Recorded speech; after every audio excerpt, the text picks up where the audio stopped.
tudo bem com você? Estamos de volta para a nossa lição de sexta-feira, que é o estudo adicional. Bem, eu vou mudar, porque a lição de sexta deve ser um resumo da lição da semana toda. Porque a lição de sexta sempre termina com um apelo.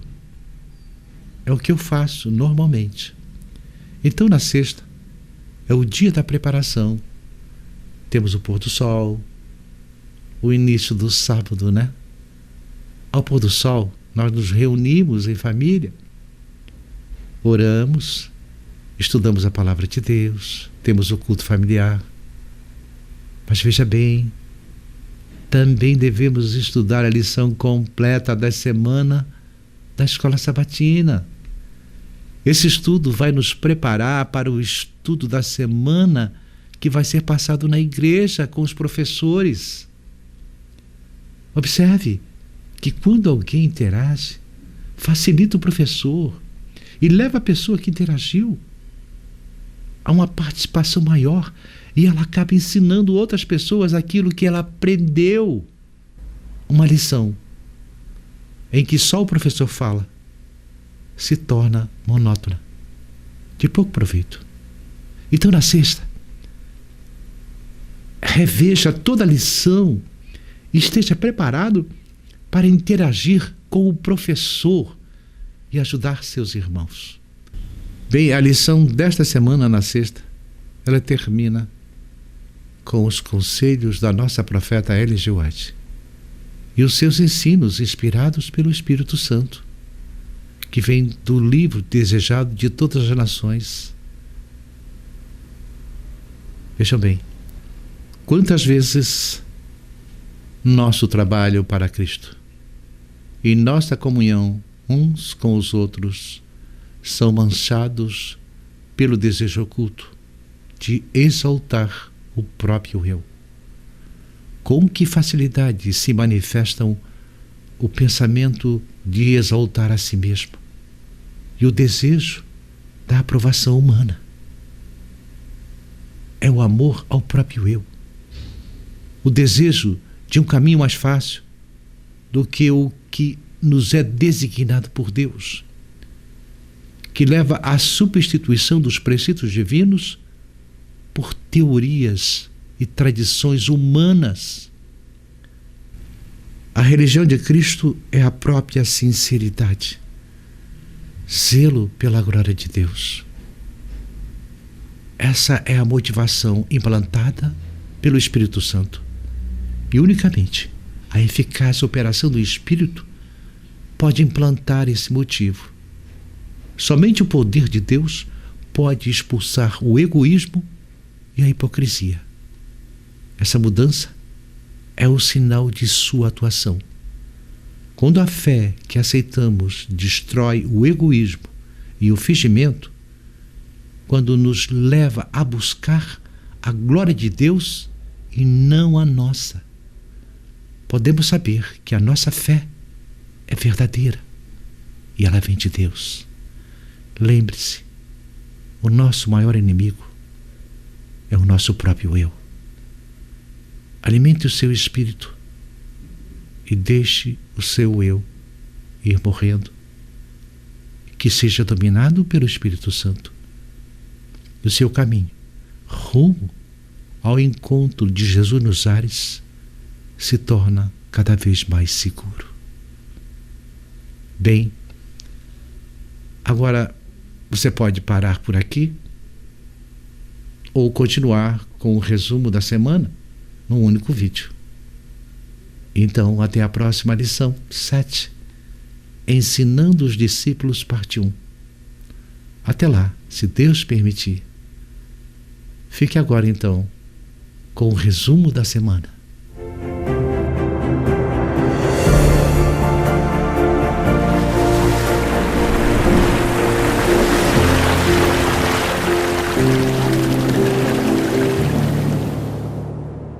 Olá, tudo bem com você? Vamos para mais uma lição da Escola Sabatina. Estamos estudando o livro de Marcos E esta semana vamos estudar a lição 6, os capítulos 7 e o início do capítulo 8. A lição tem como título De Dentro para Fora. Bem, se você não é inscrito, se inscreva, compartilhe. Vamos chegar aos 1000 inscritos. Não esqueça de deixar o seu joinha. O like para a inscrição está na descrição do vídeo e no primeiro comentário. Se inscreva. Bem, antes de iniciarmos a nossa lição, vamos a uma breve oração. Senhor que estás nos céus, santificado seja o vosso nome. Senhor, nós estamos estudando a lição da Escola Sabatina, o livro de Marcos. Por favor, que Deus e o Espírito Santo nos ensine, nos ajude a compreender a sua palavra e que tanto eu quanto aquele que estiver assistindo compreenda e possa passar para outras pessoas, para que esta palavra não fique contida apenas conosco, mas que ela seja levada adiante. É o que te pedimos em nome de Jesus. Amém. Bem, então nós vamos para a nossa lição de sábado. De dentro para fora. Temos o verso para memorizar. Não existe nada fora da pessoa que, entrando nela, possa contaminá-la. Mas o que sai da pessoa é o que a contamina. Marcos 7,15. Temos as leituras da semana, que devem ser feitas com toda atenção para compreender melhor a lição. Jesus, durante seu ministério, exaltou as Escrituras como revelação divina, citando o Antigo Testamento com bastante frequência. Embora os mestres de Israel conhecessem bem as Escrituras, a tradição humana era mais relevante do que as instruções bíblicas. Com esse contexto em mente, nosso estudo examinará algumas discussões ocorridas entre Jesus e os fariseus. O tema da lição do estudo dessa semana inclui 3 componentes. Os 2 primeiros são descritos em Marcos 7, de 6 a 8, e o terceiro é revelado na narrativa da cura do surdo em Marcos 7, 31 a 37. Os 3 componentes são os seguintes. Primeiro, o componente examina o contexto do Antigo Testamento para Marcos 7, 6 e 8 e analisa a referência de Isaías 29, 13, conforme citado em Marcos. Segundo, considera as tradições à luz de Marcos 7, 6 a 8. Vamos comparar e contrastar as tradições dos anciões com as instruções divinas contidas nas Escrituras. Terceiro, diz respeito à narrativa da cura de um surdo. Vamos considerar as maneiras pelas quais certos elementos do tema da criação são abordados de modo implícito nessa cura específica. Bem, então não perca a lição de domingo. Até lá, se Deus permitir.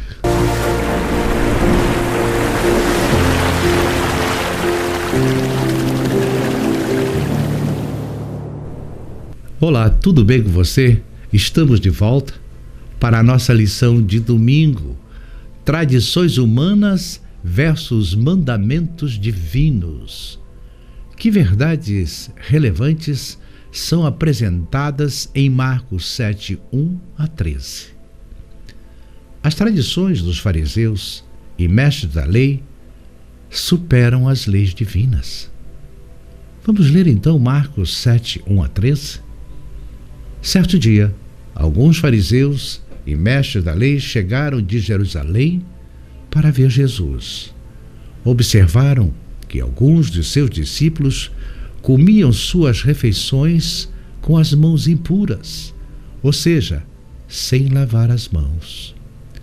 Pois todos os judeus, sobretudo os fariseus, não comem sem antes lavar cuidadosamente as mãos, como exige a tradição dos líderes religiosos. Quando chegam do mercado, não comem coisa alguma sem antes mergulhar as mãos em água. Esse é apenas uma das tradições às quais se apegam, como a lavagem de corpos, jarras e janelas. Os escribas e fariseus transformaram a vida espiritual num fardo pesado, com muitas regras e normas. Eles pensavam que da observância dessas muitas e detalhadas regras e cerimônias de purificação dependia a própria salvação deles. Eles chegavam ao extremo de toda vez que iam à praça ou ao mercado, ao voltarem para casa, purificavam vasilhames até as camas, por ser a praça um centro de reunião de muitas pessoas, e julgavam que a praça era impura. Além do mais, podiam esbarrar num gentio impuro. Assim, os judeus precisavam se purificar toda vez que chegavam em casa. Os fariseus e escribas estão escandalizados porque os discípulos de Cristo não purificavam as mãos para comer, nem mesmo prestavam obediência à tradição dos anciãos. Essa acusação tinha o propósito de atingir diretamente a Cristo. Eles seguiam rituais vazios e queriam que os outros fizessem o mesmo. Eles estavam cegos e queriam conduzir os outros cegos para o mesmo abismo. Essa lavagem das mãos nada tinha a ver com higiene pessoal ou a ordenança da lei. Era apenas uma tradição de escribas e fariseus. Isso era apenas mais um fardo que eles inventaram para carregar nas costas do povo. Mateus 23:4. Então voltamos para o verso 5 de Marcos. Então os fariseus e mestres da lei lhe perguntaram: por que seus discípulos não seguem a tradição dos líderes religiosos? Eles comem sem antes realizar a cerimônia de lavar as mãos. Então Jesus respondeu: hipócritas! Isaías tinha razão quando profetizou a seu respeito, pois escreveu: este povo me honra com os lábios, mas o coração está longe de mim. Sua adoração é uma farsa, pois ensinam doutrinas humanas como se fossem mandamentos de Deus. Vocês desprezam a lei de Deus e a substituem por sua própria tradição. E disse ainda: vocês se esquivam com a habilidade da lei de Deus para se apegar à sua própria tradição. Por exemplo, Moisés deu esta lei: honre seu pai e sua mãe, e quem insultar seu pai e sua mãe será executado. Vocês, porém, ensinam que alguém pode dizer a seus pais: não posso ajudá-los. Jurei entregar como oferta a Deus aquilo que eu teria dado a vocês. Com isso, desobrigam as pessoas de cuidarem de seus pais, anulando a palavra de Deus a fim de transmitir sua própria tradição. E esse é apenas um exemplo entre muitos outros. Jesus chama a atenção de seus contendores de hipócritas. O hipócrita é aquele que fala uma coisa e sente outra. Há um abismo entre suas palavras e os seus sentimentos, um hiato entre suas ações e o seu coração, uma esquizofrenia entre o seu mundo interior e o exterior. Os escribas e fariseus haviam trocado a verdade pela mentira. Os escribas e fariseus tentaram reprovar os discípulos de Cristo para destruí-lo. Eles deturparam o mandamento de Deus para manter a tradição de homens. Eles deram mais valor à sua tradição oral do que a palavra escrita de Deus com seu próprio dedo. Jesus fala sobre o arranjo jeitoso que os rabinos fizeram para deturpar o 5º mandamento e liberar os filhos avarentos da responsabilidade de cuidarem de seus pais na velhice. A palavra corban quer dizer dedicado a Deus, e se empregava quando um homem queria dedicar seus bens à tesouraria do templo. Contudo, por um acordo com os sacerdotes israelitas, podia dedicar seu dinheiro e sua propriedade ao templo, ao mesmo tempo em que desfrutava durante sua vida, deixando-os como um legado a serviço do templo. Caso esse homem, segundo a santa obrigação natural e legal, tivesse o dever de manter os pais idosos ou enfermos, os mesmos sacerdotes lhe impediam de ajudá-los com esses fundos que eram o corban, para não subtrair o legado do templo. Esse caso suscitou a justa indignação do Senhor, pois por um ímpio subterfúgio e sob uma aparência de piedade se violava um dos principais mandamentos de Deus. A santidade é uma questão de afeição interna e não de ações externas. Eles pensavam que eram santos por praticarem ritos externos de purificação. O contraste entre os fariseus e escribas e os discípulos de Cristo não era apenas entre a lei e os ritos, entre a verdade de Deus e a tradição de homens, mas uma divergência profunda sobre a doutrina do pecado e da santidade. Esse conflito não é periférico, mas toca o âmago da verdadeira espiritualidade. Veja bem, ainda hoje, muitos segmentos evangélicos, com o mosquito, mas engolem um camelo. Os escribas e fariseus, em nome de uma espiritualidade sadia, negligenciaram o mandamento de Deus. Jeitosamente rejeitaram o preceito de Deus e invalidaram a palavra de Deus. Bem, não perca a lição de segunda-feira. Mãos puras ou coração puro? Você sabe, por acaso, se Deus purificou todos os alimentos? É o que você vai descobrir na segunda-feira, se Deus permitir. Até lá.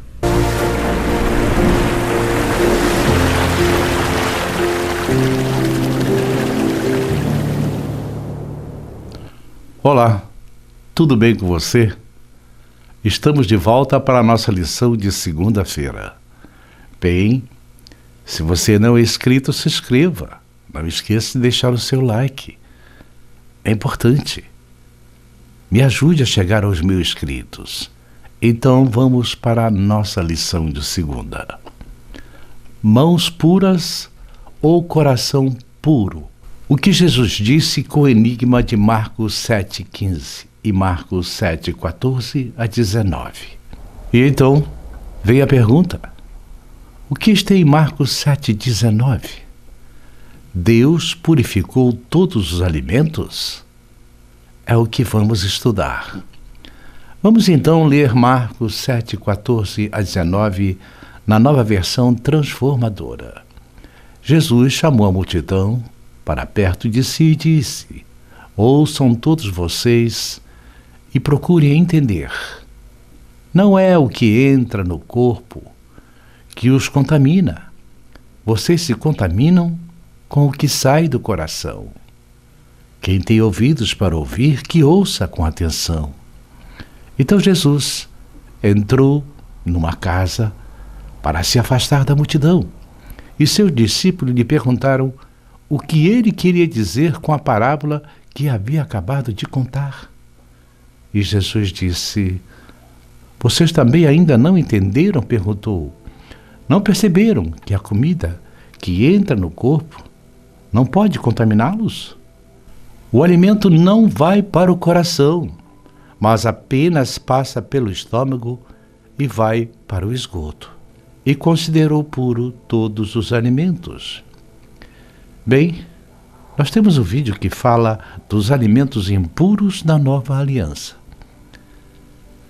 Para responder a essa pergunta, precisamos ir à Bíblia, que ela nos diga.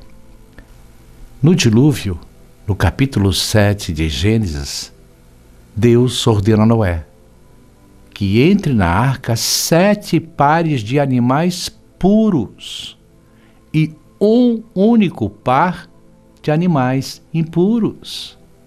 Então fica claro que os animais puros e impuros não foi dado no Sinai para os judeus, mas já vinha antes, vinha do dilúvio.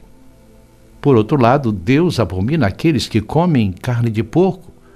Está Isaías 66:17, que diz: assim os que se santificam e se purificam nos jardins, uns após os outros, e que comem carne de porco, é abominação, e o rato juntamente serão consumidos no dia do juízo, diz o Senhor. O texto fala do dia do juízo na segunda vinda de Cristo, não é na primeira, é na segunda. Mas tem cristão que usa o texto de Marcos 7,19, que dizem: podemos comer qualquer coisa? Deus purificou todos os alimentos. Por acaso, podemos comer pedras, capim? Mas eles vão dizer: mas pedras não é alimento. A carne de porco, camarão, frutos do mar, também não são alimentos para o homem. O contexto não fala que Deus purificou os animais impuros. Nem tampouco Jesus tratava desse assunto. O contexto fala do ritual usado para lavar as mãos, feito pelos escribas e fariseus, que derramavam água na palma da mão e deixavam escorrer ao chão, para a purificação, pois acreditavam, ao tocar qualquer objeto que foi tocado por um gentio, ou esbarrar em algum deles no meio do povo, se tornavam impuros. Então faziam todo aquele ritual de tradição, de purificação. Acreditavam que com isso seriam salvos. Seria a salvação pelas obras. A crítica feita aos discípulos de Cristo por não lavar as mãos não era por higiene, mas pelo ritual da tradição criada pelos rabinos. Mas a maior finalidade era atacar Jesus Cristo. Jesus ensina que não é o que entra pela boca que contamina o homem, mas é o que sai do coração. Pois o que vem do coração saem os maus pensamentos, os adúlteros, a idolatria, o homicídio, a avareza, a cobiça, a blasfêmia, a soberba, a injustiça, a corrupção, a perseguição aos inocentes e aos santos do Senhor.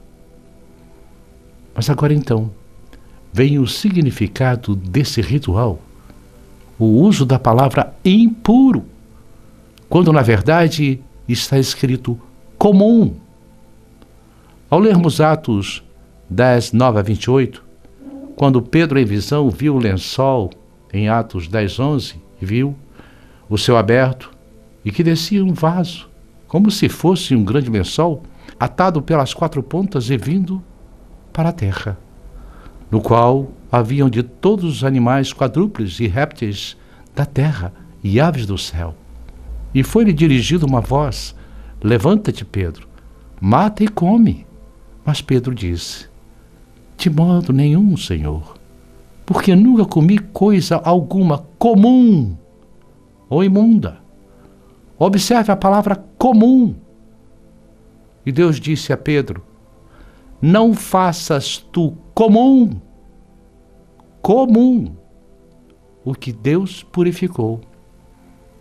Depois Pedro, ao ser chamado para ir à casa de Cornélio, compreendeu a visão e dirigiu-se à casa de Cornélio, em Cesareia. Chegando lá, foi recebido por Cornélio, que se prostrou a seus pés. Imediatamente Pedro pediu: levanta-te, homem, eu também sou homem como tu. E disse: por que me procurais? Vós bem sabeis que não é lícito a um homem judeu juntar-se ou chegar-se a estrangeiros. Mas Deus mostrou-me que a nenhum homem chame de comum ou imundo. Na casa de Cornélio estava toda a família e outras pessoas reunidos há 4 dias, estavam jejuando. E Pedro pregou as boas novas a eles. E eles foram batizados. E o Espírito Santo desceu sobre todos eles. Então Pedro percebeu a visão do lençol com os animais, que não deve chamar de comum o que Deus purificou, nem tampouco fazer acepção de pessoas. Deus não purificou os animais impuros, mas mostrou a Pedro que os animais puros, que se misturavam com os impuros, não se contaminam. Nem um homem, ao tocar um gentio ou ir à casa dele, pregar o evangelho ou visitar, também se contamina. Deus ensinou que todos os homens são dignos de receber o evangelho, se entregar a Cristo e serem salvos, seja ele judeu ou gentio. Então os animais impuros sempre vão ser impuros, e os puros sempre serão puros, assim como o homem, que é salvo pela graça de Cristo, e aceitando a graça, o leva à obediência aos seus mandamentos por amor a Cristo. E se torna filho de Deus. É um novo judeu espiritual, na nova Jerusalém espiritual, construída por Jesus Cristo. Bem, então não perca a lição de terça. Migalhas para os cachorrinhos. Você sabe por que Jesus comparou a mulher a um cachorrinho? É o que vamos estudar juntos amanhã. Até lá, se Deus permitir.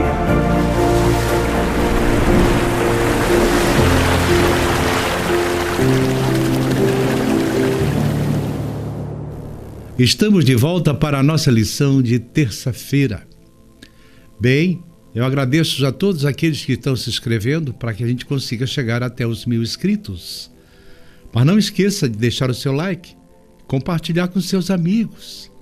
Então vamos para a nossa lição de terça-feira. Migalhas para os cachorrinhos. Que lições importantes encontramos na história de Marcos 7, 24 a 30? Bem, nós temos uma pergunta a ser respondida, porque Jesus compara a mulher fenícia a um cachorrinho.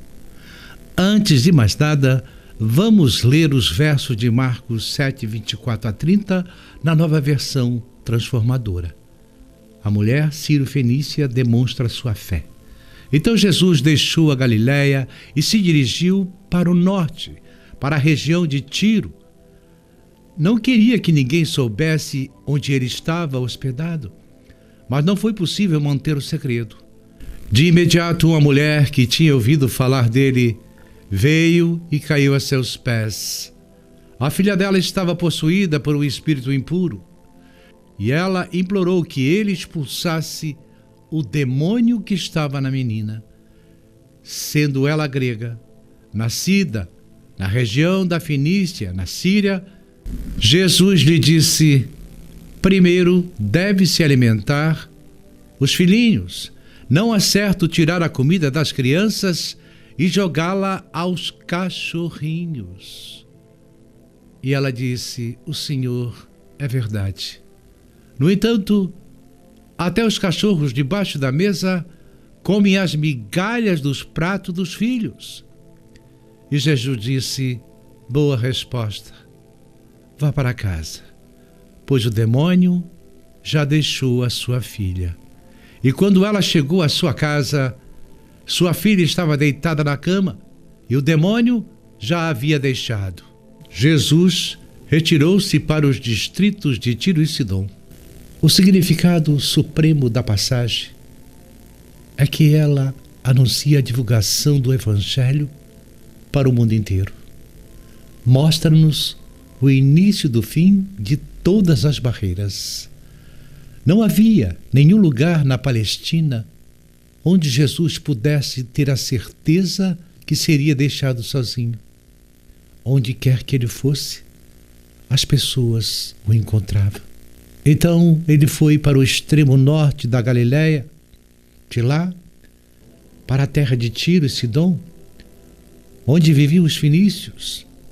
E lá havia uma mulher que tinha uma filha que estava seriamente sitiada. Ela deve ter ouvido sobre as obras maravilhosas que Jesus estava fazendo, e então começou a segui-lo, clamando desesperadamente por ajuda. A princípio parece que Jesus não lhe deu atenção. Os discípulos ficaram incomodados e disseram-lhe: dê-lhe qualquer coisa agora, para que nos deixe em paz. A reação dos discípulos não foi exatamente de compaixão. Muito pelo contrário. Aquela mulher os incomodava. E o que queria era livrar-se dela o mais rápido possível.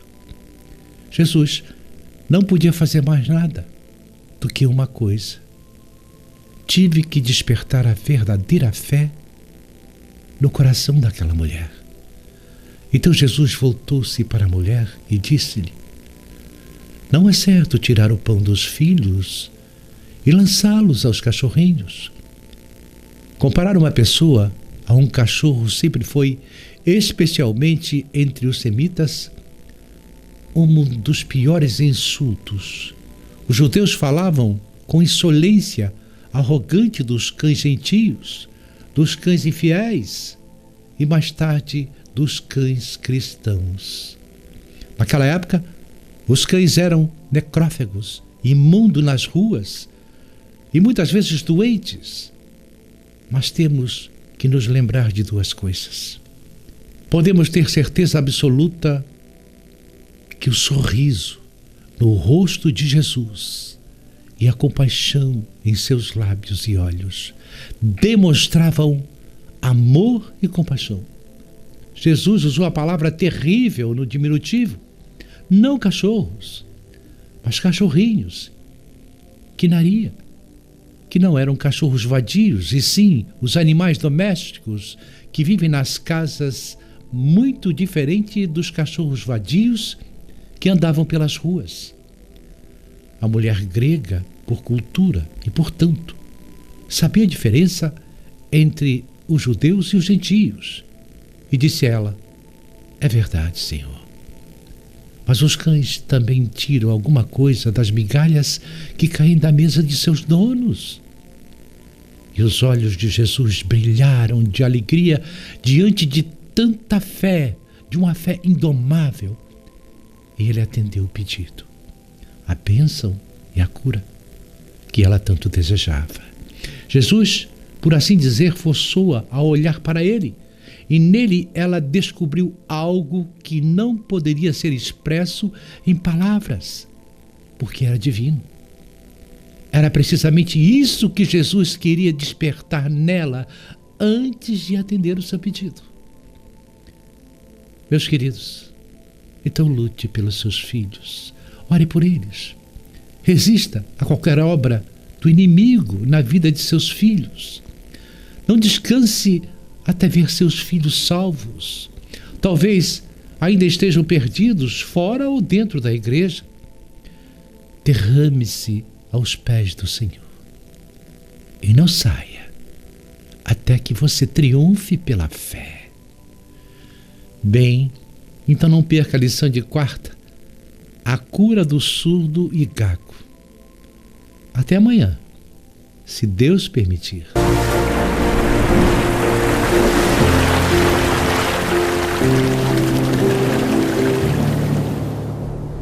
Olá, tudo bem com você? Estamos de volta para a nossa lição de quarta-feira. Eu queria pedir para a gente chegar aos 1000 inscritos. Então, para isso, é preciso que se mande para os amigos, para que eles possam também estudar a lição junto com a gente. Deixar o seu like, quem não fez inscrição, que faça.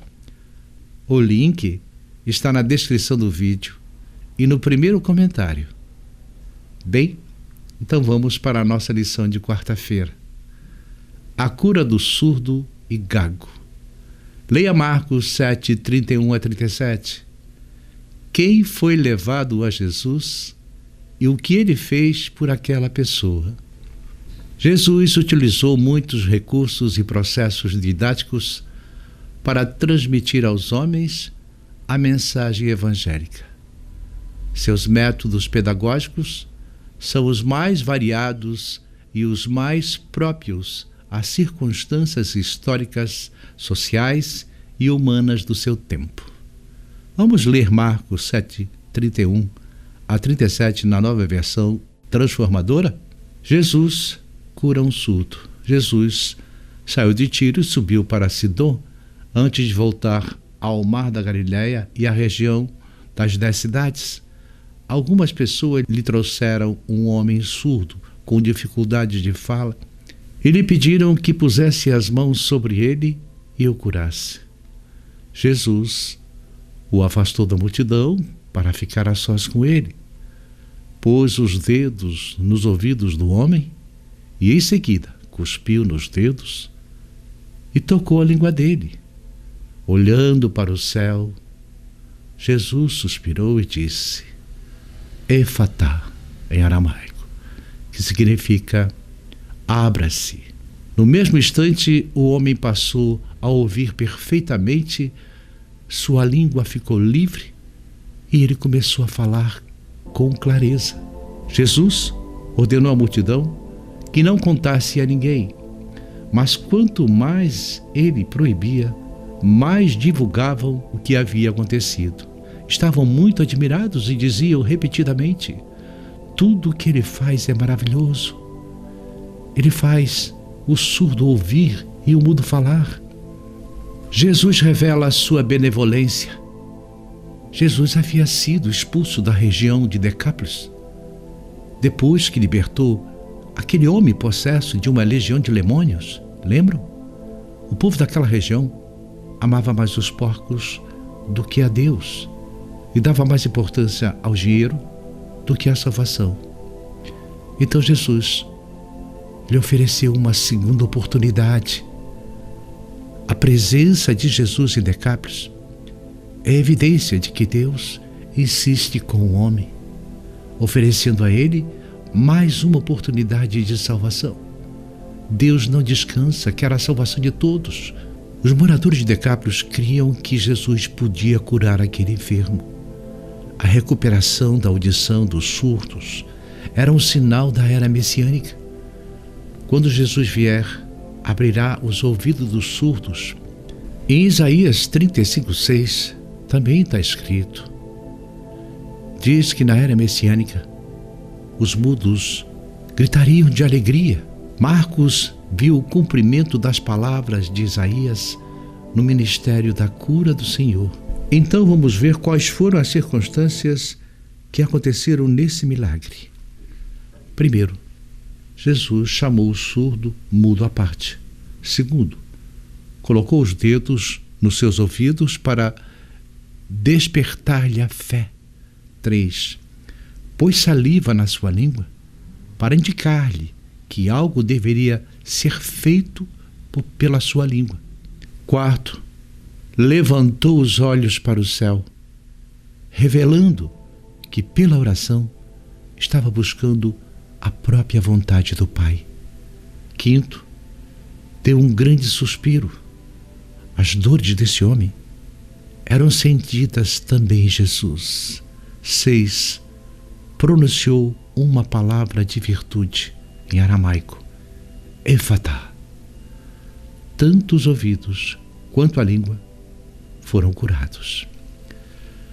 Porém, Jesus realiza esse milagre longe dos holofotes, ao contrário dos curandeiros modernos que puxam os doentes para o palco para exibirem-se com supostos milagres.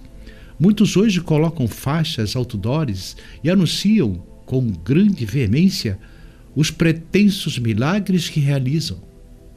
Mas de que poder? De quem são esses milagres? Jesus, ao tocar esse homem, despertou-lhe a fé. O toque de Jesus é transformador. Ele tocou o leproso, ele foi curado. Ele tocou o cego, de nascença ele recebeu visão. Ele tocou esse homem surdo e mudo, ele passou a falar e ouvir perfeitamente. Hoje, precisamos muito de um toque de Jesus. Hoje, muitos líderes religiosos, sem escrúpulos e sem temor a Deus, fazem propaganda de milagres que jamais existiram e garantem às pessoas que elas estão curadas, quando não há nenhuma prova de que o milagre ocorreu, que é bem diferente de Jesus Cristo. Buscam publicidade e gostam dos holofotes, pois estão mais interessados na exaltação de seus próprios nomes do que da glória de Deus. Não podemos determinar para Deus o que fazer e como fazer. Jesus aborda cada pessoa de forma diferente. A uns ele chama pela mensagem, e a outros ele chama pela música, e a outros ainda por meio de um testemunho ou diversas outras providências. Nós não podemos ajudar as pessoas se não sentirmos compaixão por elas. O amor é a mola que nos move a socorrer os aflitos. O amor nos impulsiona a fazer o bem. Precisamos trazer os aflitos, os enfermos, os pecadores aos pés de Jesus e orar por eles, para que sejam curados, salvos, libertos e transformados. Os milagres de Cristo revelam as obras de Deus. Quando Deus criou o universo, Ele mesmo abençoou a sua criação. Agora, os próprios homens têm a certeza de que as obras de Cristo são perfeitas. O mesmo que criou todas as coisas visíveis e invisíveis, continua fazendo todas as coisas esplendidamente, abrindo os ouvidos dos surdos, desimpedindo a língua dos mudos. Entenderam? Bem, não perca a lição de quinta. Cuidado com o fermento dos fariseus. Até amanhã, se Deus permitir.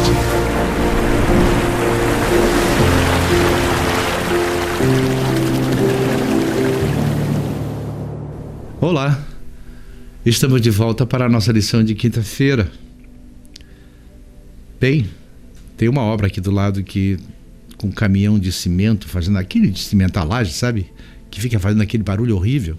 Por mais que eu feche tudo, ele vaza. Então, se ouvirem, não liguem.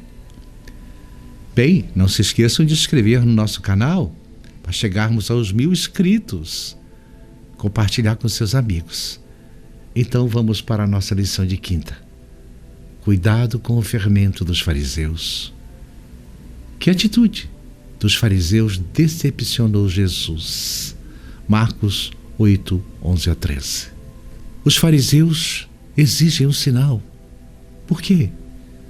Porque eles estão cegos, surdos, mudos, fechados na sua incredibilidade. Vamos ler Marcos 8, 11 a 13. Alguns fariseus vieram ao encontro de Jesus e começaram a discutir com ele. Pô-lo à prova. Exigiram que lhe mostrasse um sinal do céu. Ao ouvir isso, Jesus suspirou profundamente e disse: por que este povo insiste em pedir um sinal? Eu lhes digo de verdade, não darei sinal algum aos homens desta geração. Então ele os deixou. Entrou de volta no barco e atravessou para o outro lado do mar. Os escribas e fariseus não têm interesse na verdade. Eles são apenas especuladores. Querem desacreditar Jesus publicamente. A palavra discutir, em grego, sisitém, usada por Marcos, tem sempre a ideia de discussão hostil, desqualificada, inútil, Mateus nos informa que os fariseus estão mancomunados com os saduceus nessa investida contra Jesus. A aproximação deles de Jesus não é para aprender ou para receber qualquer ajuda, mas para colocar armadilhas no caminho de Jesus. Jesus já tinha dado provas irrefutáveis aos cegos, recobrou a visão dos surdos que voltaram a ouvir, os paralíticos saltavam nas praças, os leprosos eram devolvidos às suas famílias e até os mortos restituídos aos seios dos seus queridos. Pedir mais um sinal era um verdadeiro insulto, mas eles queriam que ele provasse sua autoridade trazendo fogo e pão do céu. João 6, 30, 31. Aqueles líderes fariseus e escribas, na verdade, estavam endurecidos espiritualmente e cegos. A verdadeira fé deleita-se em Deus e na sua palavra e satisfaz-se com o testemunho interno do Espírito Santo. A recusa de Jesus não significa que ele não poderia, porém, ele recusou a colocar-se debaixo do controle externo. Ele é Deus. Sempre que nos aproximamos de Jesus, vendo-o apenas como um milagreiro e não como um salvador que veio buscar o perdido, a morte e a ressurreição de Jesus é o maior de todos os milagres. Então, procure Jesus para a sua salvação. Leia Marcos 8, 14 a 21. Do que os discípulos haviam se esquecido e que verdades Jesus destacou. Vamos ler Marcos 8, 14 a 21, que é o fermento dos fariseus e de Herodes. Os discípulos, porém, se esqueceram de levar comida. Tinham no barco apenas um pão. Enquanto atravessavam o mar, Jesus os advertiu: fiquem atentos. Tenham cuidado com o fermento dos fariseus e de Herodes. Os discípulos começaram a discutir entre si porque não tinham trazido pão. Ao saber do que estavam falando, Jesus disse: por que discutem sobre a falta de pão? Ainda não sabem ou não entenderam? Seu coração está tão endurecido que não compreenderam? Vocês têm olhos, mas não veem. Têm ouvidos, mas não ouvem. Não se lembram de nada? Quando reparti os 5 pães entre os 5.000, quantos cestos cheios de sobras vocês recolheram? 12, responderam eles. E quando reparti os 7 pães entre os 4.000, quantos cestos grandes cheios de sobras vocês recolheram? 6, responderam. E vocês ainda não entenderam? Perguntou Jesus. Jesus alerta os seus discípulos para se acautelarem sobre o fermento dos fariseus e do fermento de Herodes. Jesus não está falando do fermento do pão, mas do fermento da doutrina, a justiça própria, o formalismo e a religião vazia dos fariseus, bem como o ceticismo de Herodes. Era o cerne da advertência de Jesus. Contra essas 2 heresias é que Jesus alerta os seus discípulos. Os falsos profetas e os falsos ensinos têm prejudicado mais os cristãos ao longo da história do que as próprias perseguições sangrentas. Na Bíblia, fermento é o símbolo do mal. Cada Páscoa celebrada, os judeus tinham de tirar todo o fermento da casa, porque o fermento contamina tudo. A Bíblia usa o fermento como figura da falsa doutrina, Gálatas 5, 1 a 9. A infiltração do pecado na igreja, 1 Coríntios 5, 7. E a hipocrisia, Lucas 12, 1. Nesse contexto é que Jesus exorta os discípulos sobre a hipocrisia dos fariseus e o mundanismo de Herodes. Os discípulos tinham uma boa memória para guardar os fatos, mas um pobre entendimento para discerni-los. Os discípulos pareciam lerdos para crer e cegos para ver.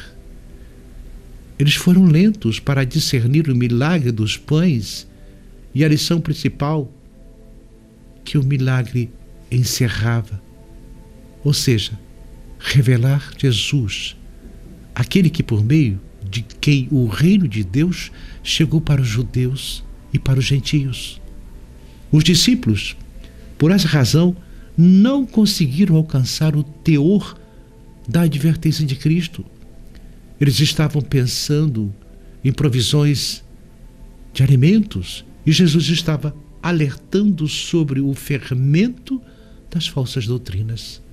2000 anos se passaram, mas o coração do homem é o mesmo. As multidões ainda continuam famintas e nossos recursos insuficientes para suprir a todos. Mas quando colocamos o que temos nas mãos de Jesus, o milagre da multiplicação acontece. Devemos sentir pelos homens a mesma compaixão que Jesus demonstrou. Lembre-se, o nosso maior inimigo é o nosso próprio eu. Alimente o seu espírito e deixe o seu eu ir morrendo, que seja dominado pelo Espírito Santo. O seu caminho rumo ao encontro de Jesus nos ares se torna cada vez mais seguro. Bem, então até a próxima lição 7, Ensinando os Discípulos, parte 1. Até lá, se Deus permitir.